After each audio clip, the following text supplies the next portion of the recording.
obrigada por aceitar esse convite. Eu sei que a agenda do senhor é muito apertada. O senhor conseguiu essa brechinha. O senhor é super disputado. Olha, eu vi maravilhas, que é um dos melhores.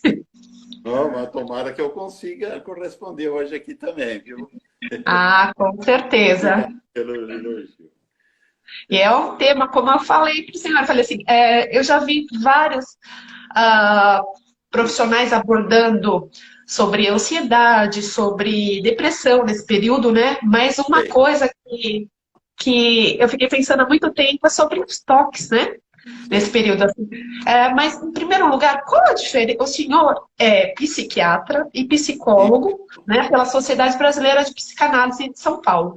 Qual a diferença Não, do... é assim, eu sou psiquiatra, eu sou médico de formação, fiz psiquiatria, aí depois eu fiz uma formação para ser psicanalista. Aham. O Qual a psicanalista, diferença do psiquiatra para o psicanalista? o psicanalista é o psiquiatra, ou mesmo o psicólogo, ou mesmo de alguma outra formação universitária, que faz a formação em psicanálise. A formação em psicanálise ela é principalmente um tripé. Os estudos, que demoram 5 anos, 2 dias por semana, na Sociedade Brasileira de Psicanálise, orientação do trabalho, que é chamado de supervisão, e você se submete a um tratamento. Então, durante muitos anos, você tem que fazer tratamento para ver se você melhora dos seus grilos. Então, Então a gente tem que se tratar psicanalista, primeiro. o psicanalista seria o psiquiatra ou o psicólogo um pouco tratado e que estudou bastante e que vem exercendo muito em cima dessa área de pegar as camadas mais profundas da mente. Seria isso o Ah, psicanalista. Enquanto a psiquiatria, a ó, gente vai lidando mais com a parte clínica. A parte tá. clínica, medicar, fazer manejo de angústia, fazer orientações, aconselhamentos. A psicologia também é muito assim. E trabalhos de psicoterapia menos profundos. Isso no lado sem a psicanálise. Com a psicanálise, a gente aprofunda a questão.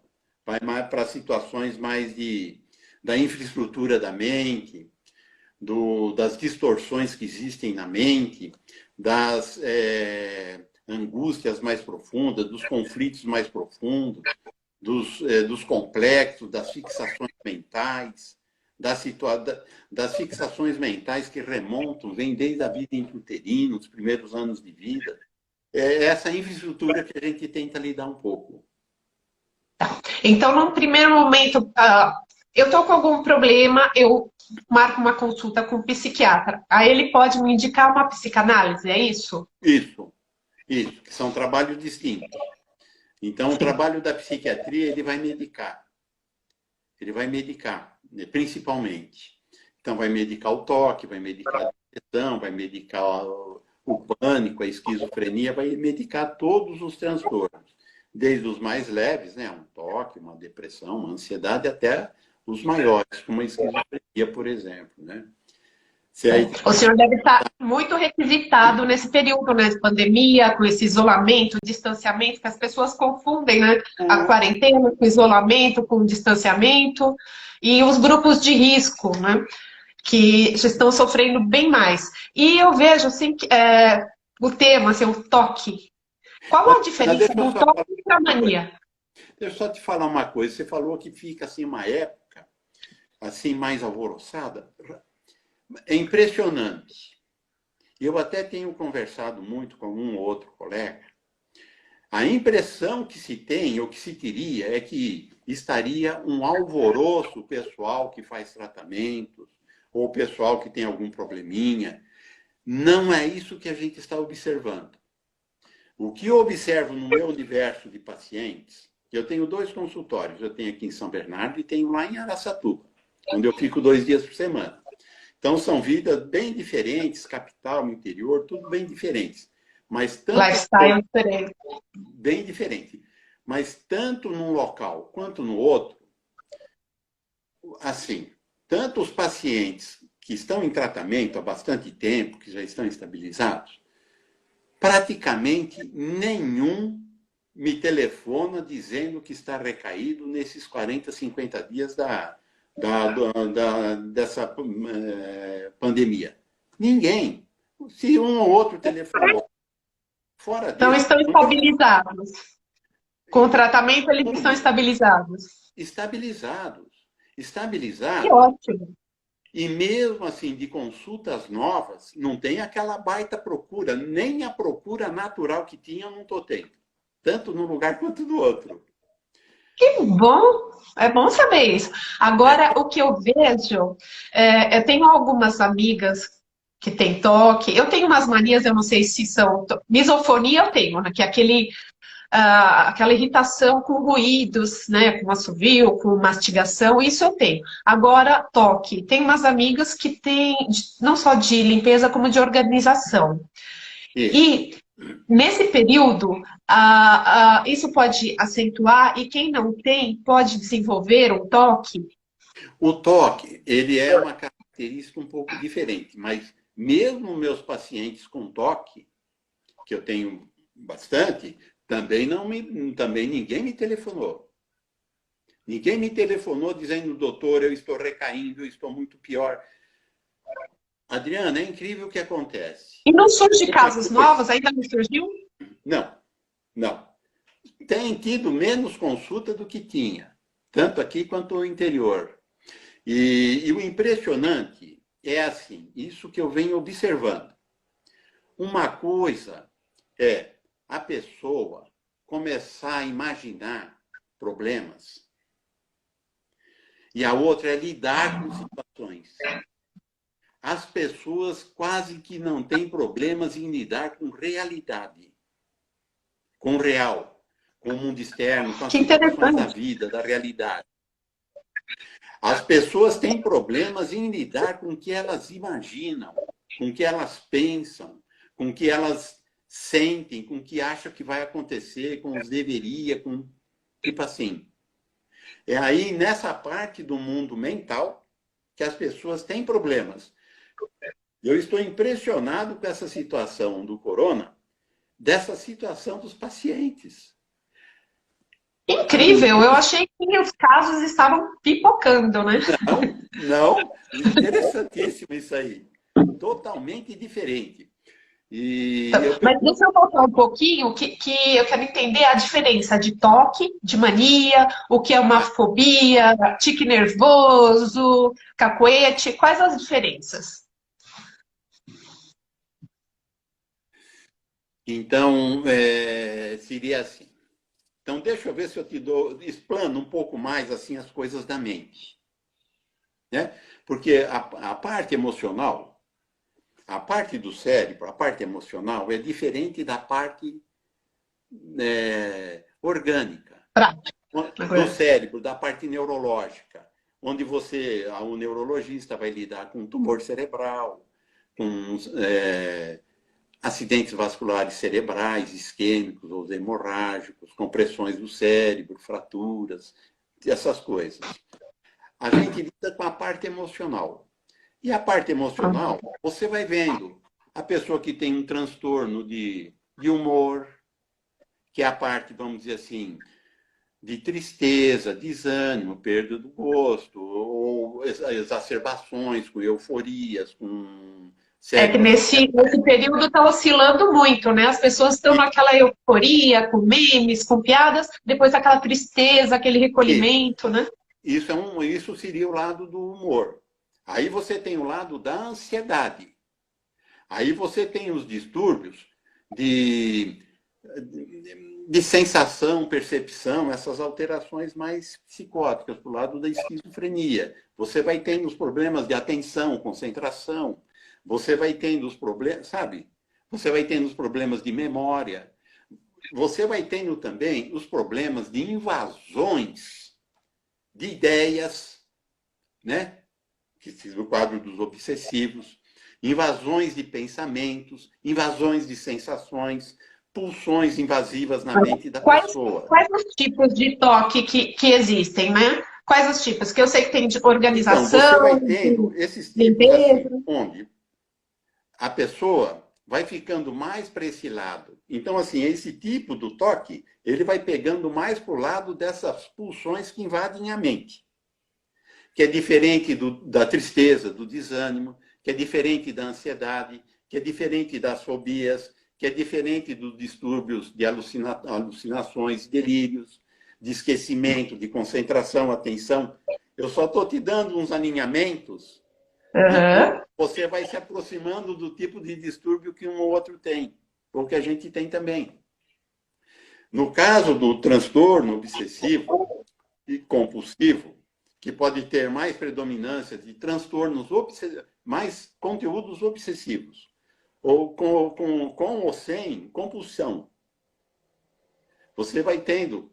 Então, nesse lado das situações obsessivas, as ideias que invadem a mente, os pensamentos que invadem. Então, você está no cinema e tem vontade de dar um grito lá, ou numa missa, na igreja, ou você está num lugar andando na rua, de repente você tem pulsões de fazer alguma coisa fora do padrão.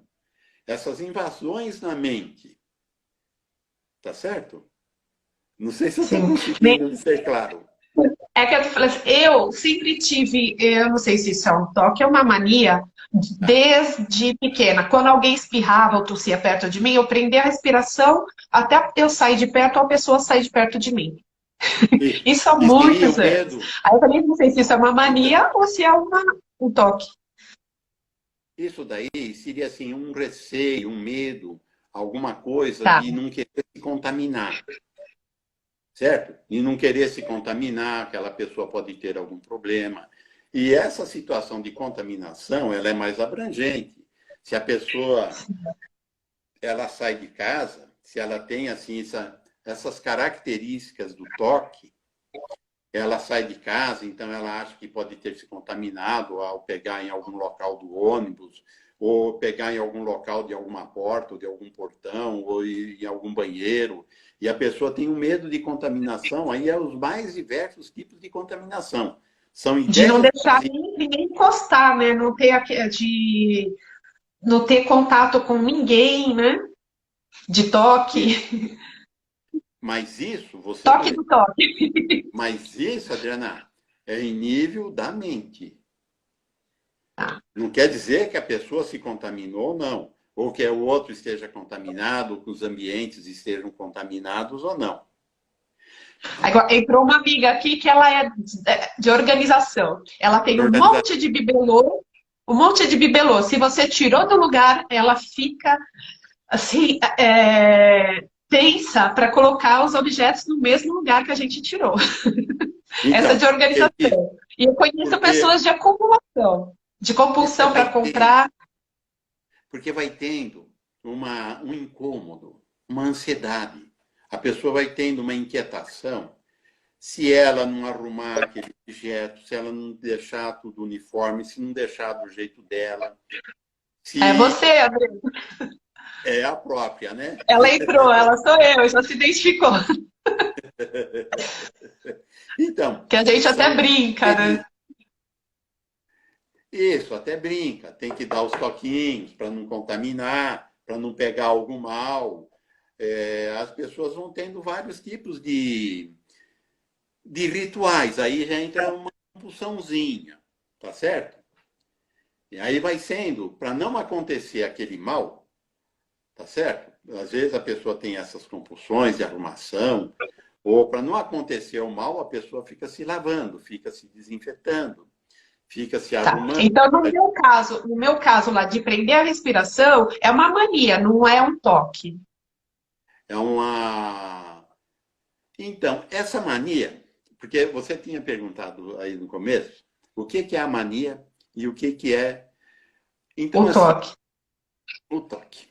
É, popularmente, a gente conhece como mania essas coisas do toque. Ah, É isso. Mas na psiquiatria, a gente entende por mania outra situação. Então, a mania que a gente entende, por exemplo, naquela antiga, a denominação antiga do Código de de diagnóstico, então você tem o transtorno, a psicose maníaco-depressiva. Então entrava fases de mania e fases de depressão. O que é um bipolar?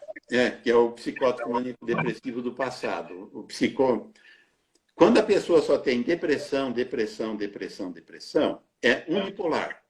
Quando ele só tem aceleração, aceleração, aceleração, vontade de comprar, sair comprando, euforia, explosões, variações de humor. Vamos dizer assim, quando ele só tem aceleração, ele também é unipolar. Então tem unipolar, unipolar. Quando tem os dois casos juntos na mesma pessoa, é o bipolar. Eu consegui controlar minha compulsão por compras. Consegui. Isso, porque você não está no polo, você não é a que tem o distúrbio bipolar. Você é a pessoa que tem a mania popular, que é o toque, que são os sintomas do transtorno obsessivo-compulsivo, que onde você tem o receio de alguma contaminação, algum receio da saliva, ou algum dos respingos, sei lá o quê, e aí você faz uma defesa. E essa defesa também, ela não é aquela defesa que você fica repetindo essa defesa várias vezes. Né? Porque às vezes é uma defesa, resolveu aquela situação, resolveu o seu problema. Aí tem as pessoas que pensam que se contaminou. Aí, Já estão falando aqui, compulsão por compras é horrível demais, já quem tem esse problema, né? então, essa compulsão por compras, ela tem que ser diferenciada da mania do distúrbio bipolar. No distúrbio bipolar, a situação de compra é aquela pessoa que fica fora da realidade, vai comprando, tem euforias. E tem Vai entrar o psicólogo aqui junto. Isso, às vezes pode ter até os dois quadros juntos, a comorbidade.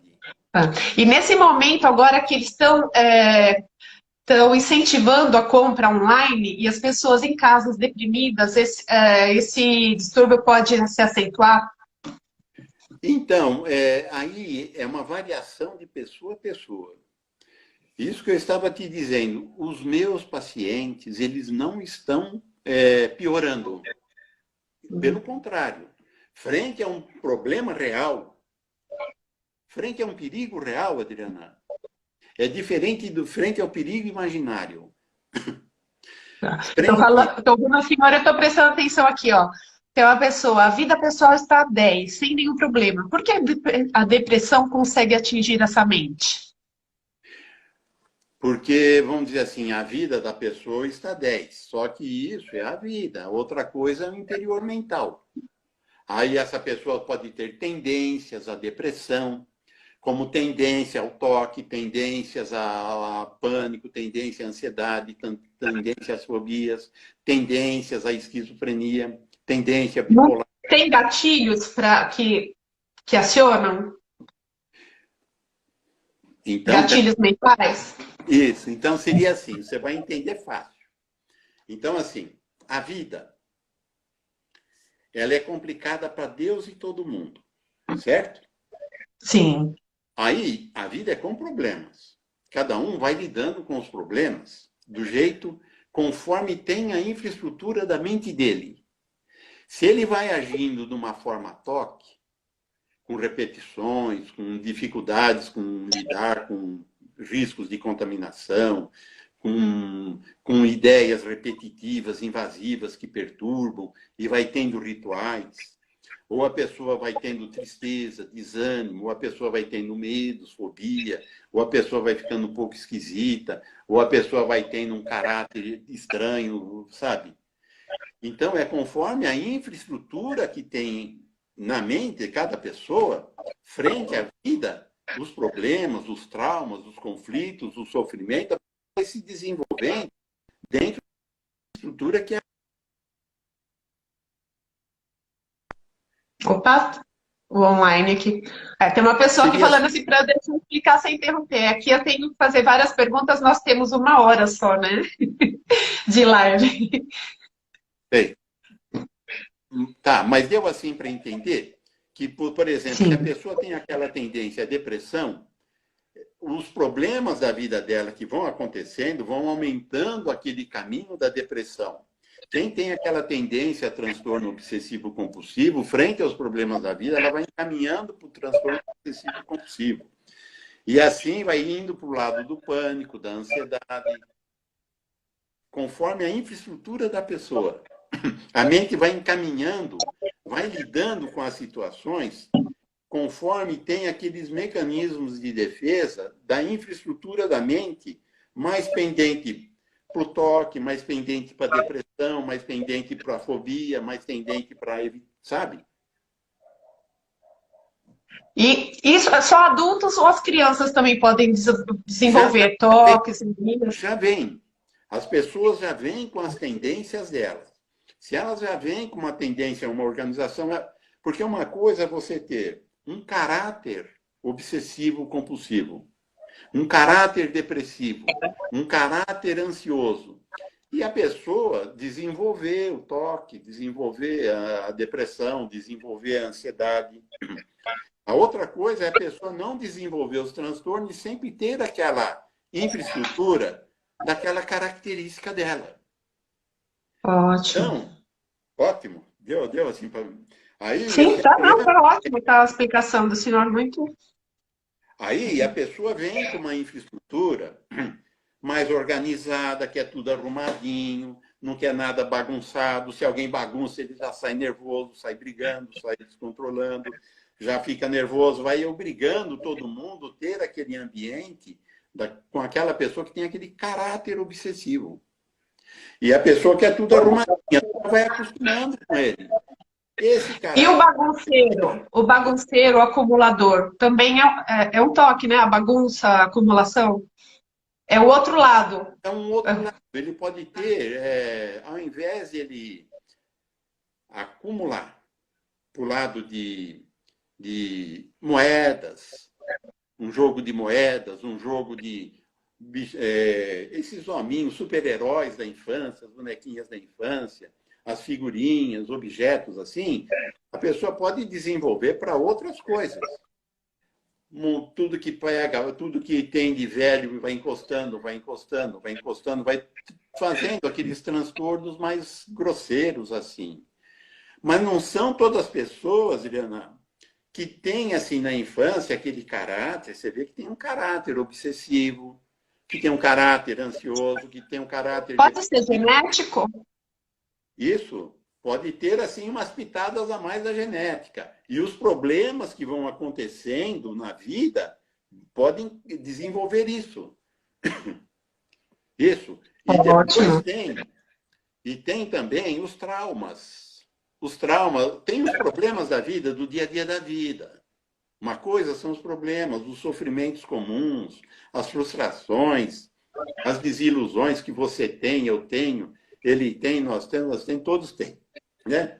A outra coisa são aquelas situações mais pesadas, traumas sexuais na infância, violências, agressões, sabe? Aquelas coisas mais pesadas podem fazer uns traumas e torcer essas tendências da personalidade, da infraestrutura da personalidade de cada um. Que às vezes é a origem de muita psicopatia, né? Não, então, mas aí a pessoa que tem uma tendência mais para uma ansiedade, ele vai ficando mais para o lado da ansiedade frente aos problemas. Na psicopatia, o sujeito ele vai tendo aquela tendência, ele vai nascendo daquele jeito para a psicopatia, com mais sintomas para esse lado da psicopatia, mais frio de sentimento, mais indiferente às situações, ausência de sentimento de culpa, ausência de remorso, ou só pequenas doses de remorso, sentimento de culpa, logo foge da cabeça culpa, a pessoa não sofre tanto. E a pessoa vai somatizando esses traumas, esses distúrbios? Ele vai, dentro da mente, no desenvolvimento da personalidade, os traumas vão marcando, e a pessoa vai trazendo para o campo dela, para o campo daquele jeito da mente dela para lidar com as situações. Então, a pessoa que tem um transtorno obsessivo, ou um caráter obsessivo, às vezes não chega a ser um transtorno, é um caráter, aquele jeito, mais para a organização, mais com medo de contaminação, é aquela pessoa que vai mais para a conferência, mas não vai conferir se a porta está fechada 50 vezes. Não vai conferir se tem ladrão embaixo da cama 10 vezes. Não vai conferir se a janela ficou mesmo fechada e conforme vai lá ver se fechou, vira as costas, acha que agora que foi conferir abriu a janela, sabe? Ou a porta, ou o fogão, ou o gás. Eu já cheguei a ir 3 vezes no fogão e na tomada. Eu não sei se era muito estresse. Então, às vezes pode dar uma exacerbadinha, mas às vezes eu digo assim, é um caráter obsessivo, é um jeito obsessivo, é um caráter ansioso, é um transtorno de ansiedade, tem diferenças, né? E todos esses distúrbios são tratáveis? Tem tratamento alopático, né? Alopático. Ou alopatia? Tem também tratamentos homeopáticos, tem também tentativas de outros tratamentos. A ciência, Medicação?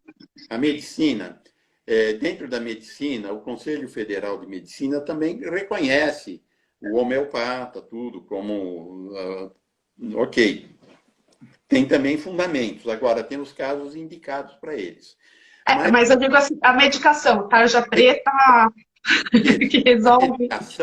A medicação é importante esse ponto que você está colocando, porque assim, tem medicamentos, um chazinho dali, um chá de lá, um produto daqui, um produto de lá, que ajuda um pouco. Ajuda, às vezes, até um tiquinho a mais do que um placebo. Agora, o que a ciência pega é aqueles produtos que fazem muita diferença perante o placebo, que tem assim, uma eficácia maior, com mais chances da pessoa que está com distúrbio, seja depressão, seja toque, seja ansiedade, seja esquizofrenia, seja o que for, daquele medicamento agir no distúrbio da pessoa. Então, praticamente todos os distúrbios da mente, existe algum produto para ajudar. Tá? Aí, o áudio parece que está um pouco mais baixo. O senhor está me ouvindo bem? Eu estou te ouvindo bem. É que a voz do senhor está um pouquinho mais fraca para mim. A voz está fraca? Por que será? Um pouquinho mais baixo. Mas agora está melhor? Melhorou? Mas eu acho que pode ser para mim, porque tinha entrado uma ligação. Então, com o medicamento, a possibilidade da pessoa se tratar. Se tratar, seria assim.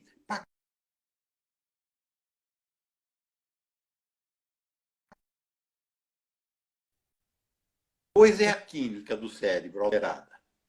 A outra coisa é o emocional com os distúrbiozinhos, com aquela pessoa com aquela dificuldade para pensar aquele distúrbio, aquele pensamento, aquela ideia invasiva, aquela coisa que perturba, e o sujeito tem a vontade de coçar, ele tem que se coçar, se ele não se coçar, fica com aquele incômodo, se ele não limpar, ele fica com incômodo, se ele não torcer o dedão lá, ele fica incomodado, se ele não fechar a porta, ele incomoda, se ele não conferir, ele fica incomodado, sabe? Ele não tem sossego. Aquilo fica ocupando a cabeça da pessoa. Então, assim, a medicação vai tentar trazer para o normal aquela química, enquanto os processos de psicoterapia vão tentar ver se a pessoa consegue lidar com o emocional relacionado àquilo.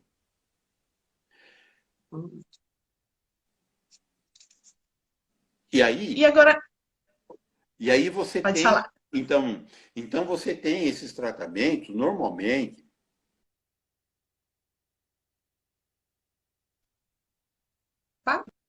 Deu uma travadinha. Deu uma travada a voz agora? Então, mas assim... Ao vivo é assim mesmo, né? Live. É assim mesmo, Pode falar. vai acontecendo isso. São variações da internet, talvez, né? A gente nota muito isso, assim. Naqueles medidores de internet tem flutuações. E aí, numa dessa, É. Às vezes Aí a outra gente... coisa, se alguém já souber o tempo de live aqui, que eu acabei no cronometrando. Estava tão ansiosa para fazer que eu não sei nem quanto tempo já deu. Se alguém pôr aqui, ok. Ó, falaram que tá travando, mas isso acontece todas as lives. Eu já assisti milhares, acontece. Voltou. Isso. Então, Acontece quais os nas cuidados redes. para amenizar esses distúrbios ou para evitar o aparecimento? Tem como evitar? O ambiente, quanto menos trauma na infância, interessante. Deixa eu só te falar uma coisa que é surpreendente. Esses estudos, mais ultimamente, têm saído os estudos genéticos sobre a mente, o cérebro, e quais os medicamentos que têm de agir mais naquele cérebro. Aí você vai ver que tem remédio que age bem no cérebro, tem outros que não agem tão bem, tem outros que são normais, tem outros que são bem afins. E aí aparece também como esses medicamentos são metabolizados. Se eles são metabolizados lentamente, então precisa de uma dose baixa. Se eles são metabolizados normalmente, precisa de uma dose comum. Se eles são metabolizados muito rápido, você precisa dar doses mais altas. E aparece também a afinação do cérebro, se ele vai agir mais ou menos como eu disse. No meio desses exames genéticos que aparece, isso tudo são genes da pessoa. Tem situações, conforme a pessoa tem muito mais traumas na vida, ele até altera um desses genes. De Nossa, tanto isso, de tanto que isso é alterado. Então, assim, nesses exames genéticos aí eles aparecem. Então, assim, isso mostra que quanto mais traumas a pessoa tem, mais problemas, mais sofrimento, mais problemas mesmo, a pessoa, na infância principalmente, mais lá, quanto mais cedo, pior, mais ela vai ficar fica mais marcada. Uma coisa é você lidar com uma situação traumática com a nossa idade, Adriana. A outra, a gente lidar com trauma quando tem 1 ano, 2 anos, 6 meses de vida. Então, é diferente a condição de deformar aquela personalidade que tem os traumas nas diferentes fases da idade. Então, assim, de modo geral, o que se orienta é sempre aquela situação: carinho, atenção, amor, mas sempre educando, orientando, pondo limites, né? O sofrimento na vida de uma criança desenvolvendo não tem como não ter. Agora, dá para se evitar muitas coisas. Às vezes, pega fases da vida que a gente está mais irritado, mais nervoso. Tem época que a gente está mais paciencioso, mais tolerante. As pessoas não são uma régua. o que E nós somos... eu percebo nesse período, doutor Romildo, é que os idosos estão sofrendo muito mais que as crianças. As crianças estão conseguindo se adaptar melhor a essas mudanças bruscas da rotina. Você diz hoje com a corona? Com esse período de isolamento, de distanciamento, que eles não podem sair, porque são grupos de risco, e eles estão sofrendo, porque eles gostavam de dar as voltinhas, eles estão sofrendo Então, mais do que a criançada que está acostumada a ficar em casa, no celular, né, em rede social. Eles estão sofrendo bem mais. Eu digo porque eu convivo com os meus pais, que são idosos, eles estão dando trabalho, viu? porque nós com a idade, nós vamos ficando assim, vamos assumindo um pouco mais o gênio da gente, né? Assim, né, conforme tem a ideia aí do caça velho, a gente já fica meio revoltado só com a ideia. Com a situação, isso eu tenho notado. O que mais os pacientes têm me dito que o que mais vem incomodando não são recaídas. É o ficar confinado em casa, o não poder sair. Isso é o que mais está me chamando a atenção. E o ficar em casa, sob ameaça, nos remete, Adriana. Aí vai de cada um pensar essa situação e entender isso que eu vou dizer. Nos remete Assim como se acontece alguma coisa na vida, a gente lembra de outra, faz associação, comum na vida, não é? Acontece uma coisa, a gente fala, nossa, isso também aconteceu. Puxa, eu lembro que isso aconteceu comigo. A gente faz associações. A mente interliga uma coisa com outra. Um ambiente fechado,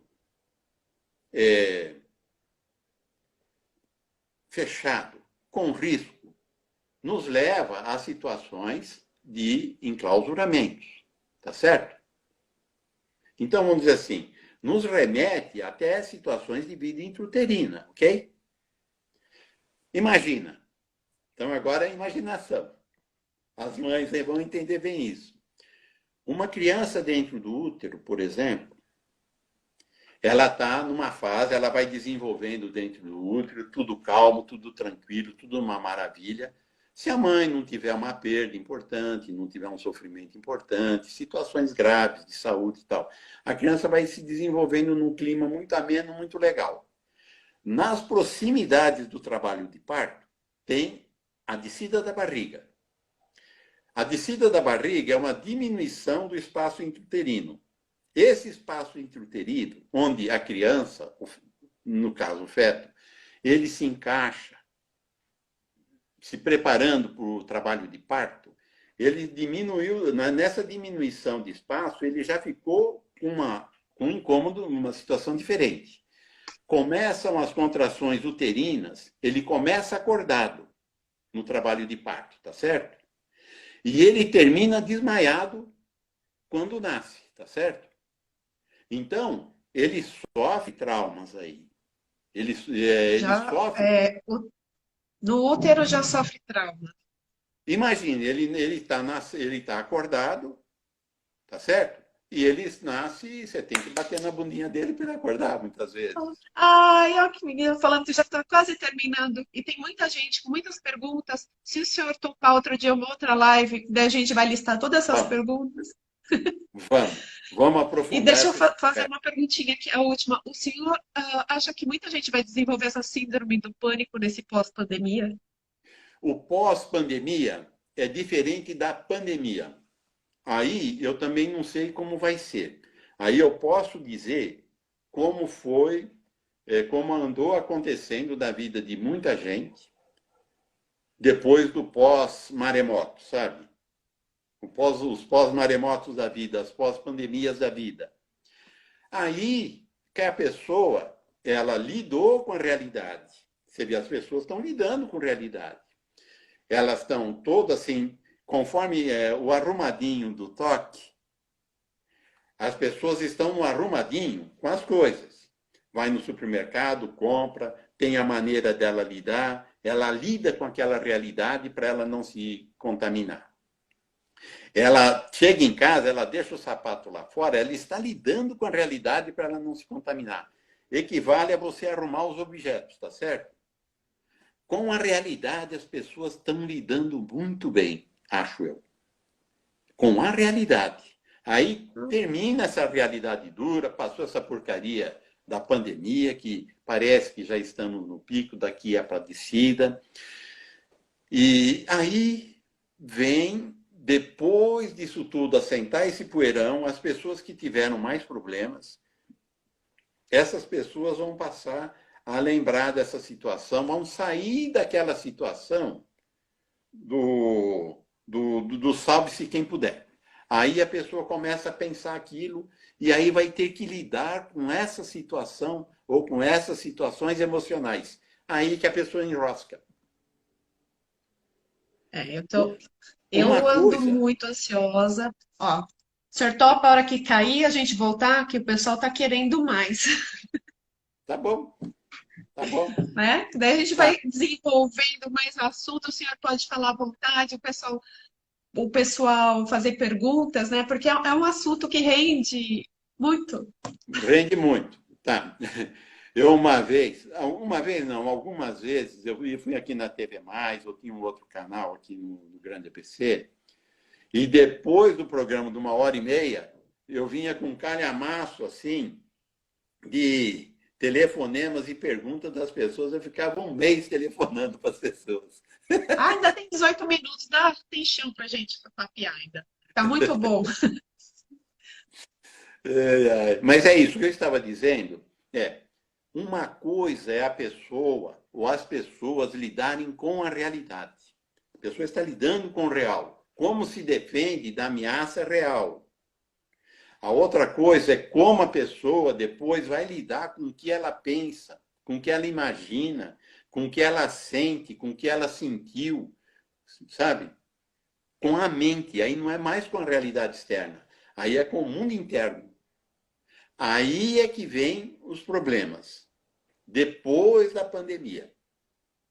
Tem muita gente aqui se identificando e falando, como teve aquele primeiro caso lá da pessoa que tem uma vida 10 maravilhosa, né? Como ele pontuou, e para. Ah, aqui, ó, insônia. Como lidar com insônia? Eu também tô, mas o meu já vem do estresse, menopausa, tudo junto. Mas estou com uma insônia que eu estou dormindo 5 horas da manhã, quase todo dia.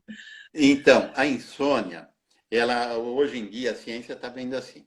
Ela pode ser resultado de algum transtornozinho emocional. Ansiedade, toque, manias, depressão, fobias, os transtornos emocionais. E pode ser assim. E pode também a insônia ter luz própria, ser uma situação de insônia, um problema próprio, sem estar ligado com outro distúrbio. Aí tem que investigar. É que nem Tem no que meu investigar. caso é hormonal, né? Já juntou com o estresse. Juntou com estresse. Ai, tá bom, bacana. Quais os cuidados que a senhora acha que a gente tem que ter para se preservar nesse período? Para não desenvolver essa ansiedade, ou uma depressão, ou essas fobias? Tem como a gente se preservar? É, porque a depressão, ela tem um pão de açúcar embaixo já montado, né? Quando a pessoa tem um sintoma, aquele sintoma tem uma infraestrutura. Já tem uma montagem enorme em cima. A ansiedade, ela já existe, é um contínuo, né? Se a pessoa tem, assim, alguma coisa, exacerbação de sintomas de toque, ele já tem aquele caráter toque. Só o transtorno de pânico, que a pessoa tinha uma vida tudo ok e de repente passa a ter um problema. Ou a pessoa tem uma vida normal até então e de repente explode o toque, ou explode a depressão, ou explode a ansiedade. Certo? Mas normalmente é um contínuo. O pânico que perde esse contínuo. A pessoa está normalmente vivendo a vida dela, sem problema, e de repente ela acorda numa crise, uma dor ou um mal-estar, alguma coisa, e dali começam a formar sintomas e a pessoa acha que está morrendo. Esse é o pânico, que é diferente daquela pessoa que tem ansiedades, e tem ansiedades, e tem ansiedades, e desenvolve uma crise de pânico porque foi enfrentar alguma coisa. Aí é um enfrentamento, é um contínuo da ansiedade. É diferente da crise de pânico espontâneas. Diferente. É que são diferenças assim muito sutis, né? Igual do toque para mania. Teve gente aqui que perguntou ainda assim, que não entende assim, a diferença toque-mania. A mania não é tão invasiva, tão é, abrangente quanto o toque. O Então, toque merece vamos mais considerar. cuidado do que a mania? Vamos sair da mania, do distúrbio bipolar, que é a aceleração de pensamento, aceleração física, euforia, muita energia física, e o outro polo, que é a depressão, tristeza, desânimo, a vida perde a graça, as coisas perdem o sentido, oscilações do humor, fragilidade emocional, facilmente a pessoa reage, tal, tal. Vamos sair desse quadro da mania da ciência. Vamos para a mania popular, que é aquela pessoa tem mania pra caramba.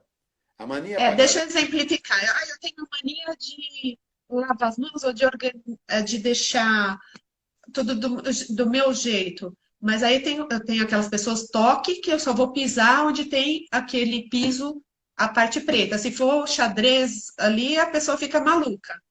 Então, mas você tem o pensamento incomodativo e você tem o ritual.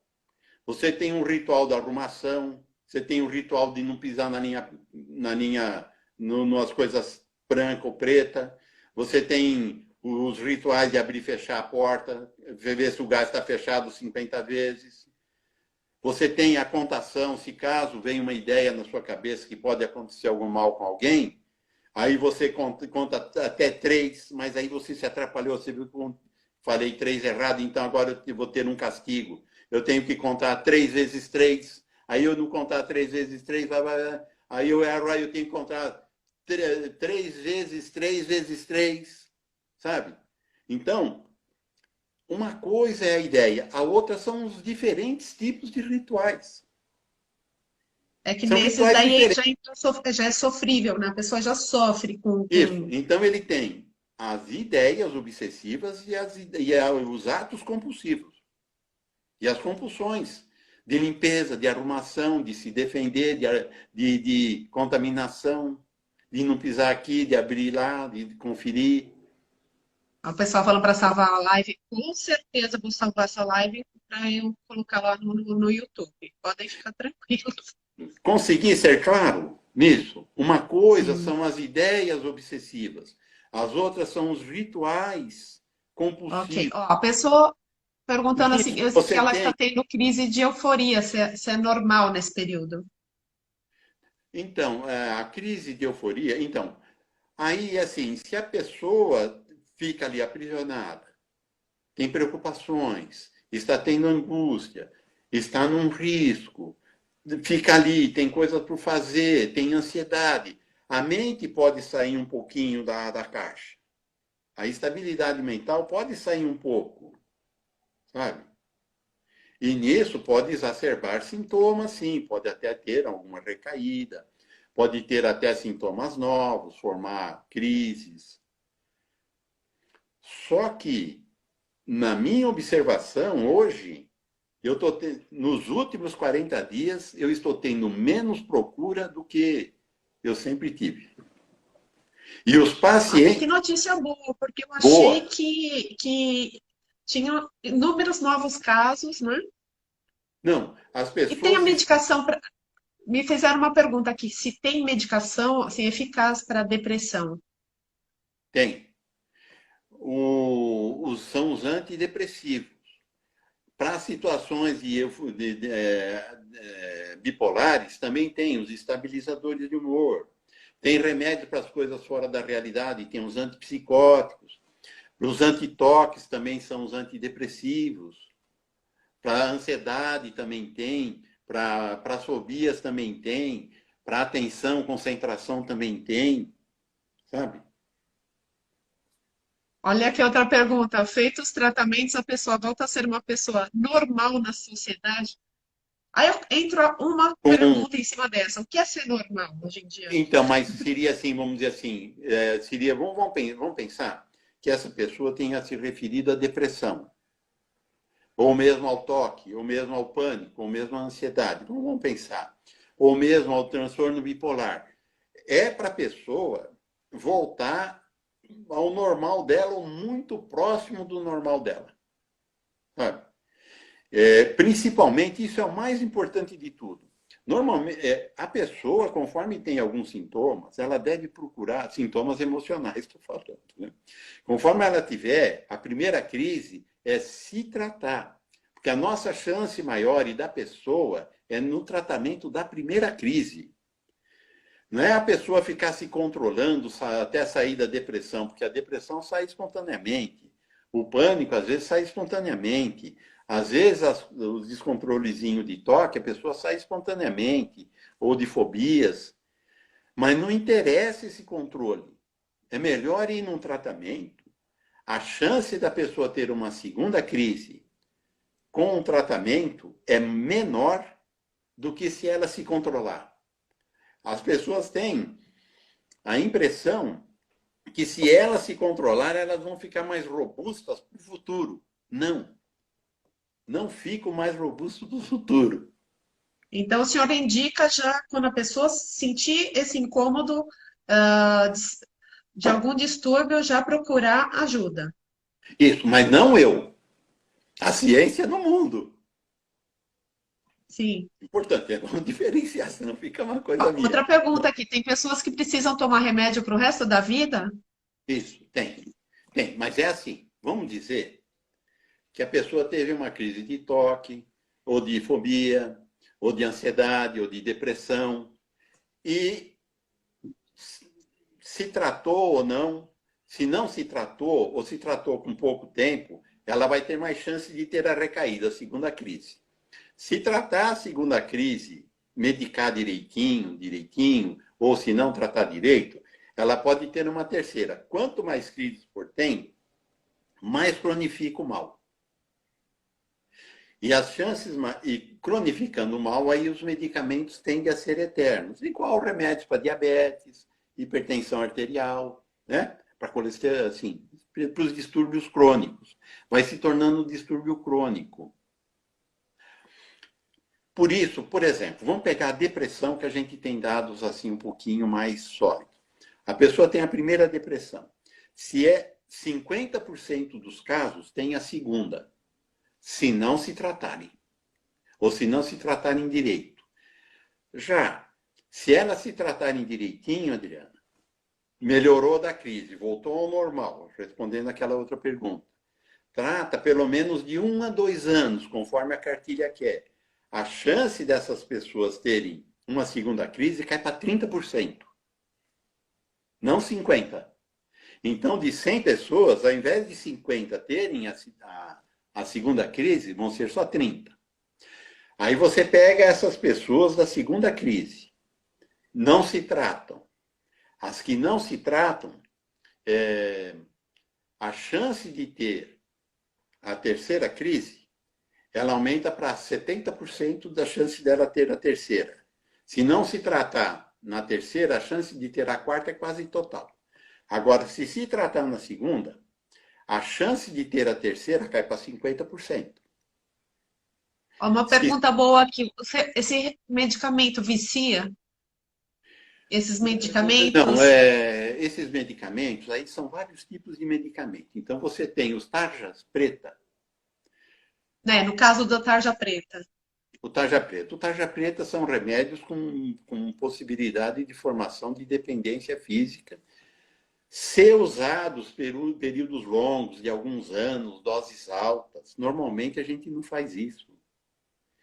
Usar durante 1 mês, 2 meses, até se acertar o remédio principal, um antidepressivo, um estabilizador de humor, às vezes é uma bateção de cabeça grande, até se diagnosticar direito, até se acertar o remédio direitinho, é uma baita bateção de cabeça. Esses tarjas pretas, às vezes, nos ajudam, mas nós temos que achar o outro remédio, que são tarjas vermelhas. Esses não formam dependência física. Agora, mesmo eles não formando dependência física, alguns deles, os mais modernos principalmente, eles tendem a, quando a pessoa parar, e se parar de uma vez, eles podem ter uma crise de abstinência, que é diferente da crise de dependência. A dependência pode sair com o revólver atrás do farmacêutico. E o outro, a abstinência, não, você não tem fissura. Você tem um mal-estar por ter parado o remédio de uma vez. Então, são remédios que a gente vai parando em escadinha, pouco a pouco, ao longo do tempo. Sabe? Ai, foi ótimo isso que o senhor falou, que tem que ir testando vários medicamentos. A minha mãe tem depressão há muitos anos. Tá. E às vezes ela vai, o médico não acertou esse remédio, e fica depressiva e é ansiosa, e ela não acertou o medicamento. Então tem que testar vários, né? E muitos Por... têm efeito colateral, ela tem muito sono.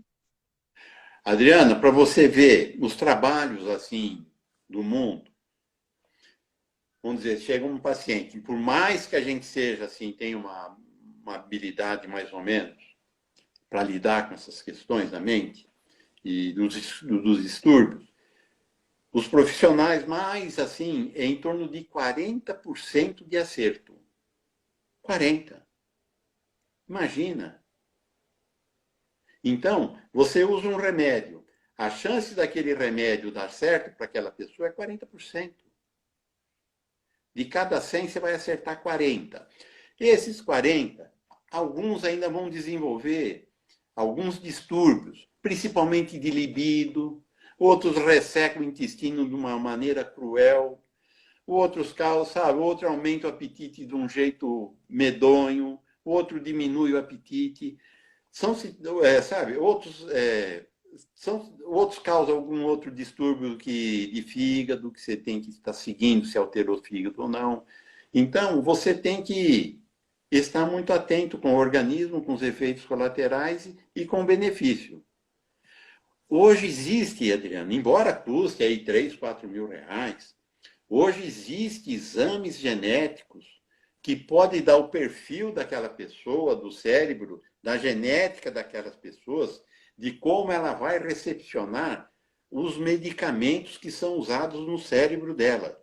Aí entram antidepressivos, antipsicóticos, estabilizadores de humor, ansiolíticos, sabe? Estimulantes cerebrais. Então, assim, Ó, tem aumenta... uma pergunta da Carla, lá dos Estados Unidos. Ela mora lá no Tennessee. A depressão pode ser falta de suplemento ou de hormônio? Seria assim, a depressão ela é multifatorial. Aí, de repente, uma pessoa lá na menopausa tem as variações dos hormônios, por exemplo. A variação hormonal pode ser a gota que faltava. Ou em qualquer outra época da vida. Isso também pode fazer influência também. Acho que era essa a pergunta. Agora, aquelas situações de triptofano, essas coisas assim, a gente não vê muito isso daí. Agora, o que a gente vê é assim, isso é uma novidade da ciência. Existe uma situação genética que é um gene, que é um tal de MTHFR, metileno tetrahidrofolato redutase. Esse gene transforma o ácido fólico em metilfolato. Ele age aí.